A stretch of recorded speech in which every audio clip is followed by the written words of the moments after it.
अस्सलाम वालेकुम। लो जी, अज माशाल्लाह असा मंगला डैम नी जी है वो सैर कर रहे हैं और इसने कोई शक नहीं है कि सरदार नौमान फिदा एडवोकेट अज साढ़े नाल मौजूद हैं।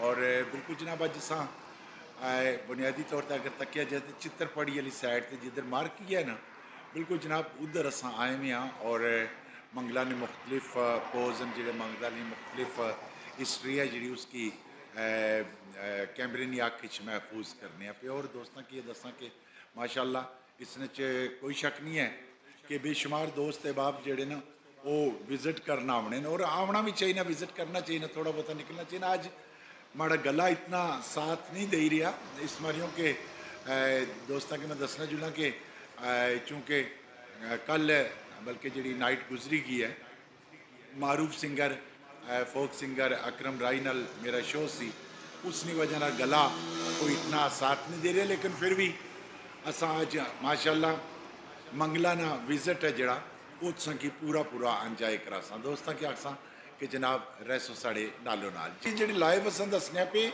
ये जड़े पत्थर न उस वक्त बड़े दूर दूर तो कलैक्ट करी के इत्थे ये मंगला डैम ना बंद सी जड़ा वो बनाया गया सी। और ये तकरीबन 65-66 यानी कि 65-66 तकरीबन कंप्लीट हो गया सी डैम। और इस डैम की जी बिजली है वो पाकिस्तान ने बेशुमार इलाके जड़े बेशुमार इजलान जड़े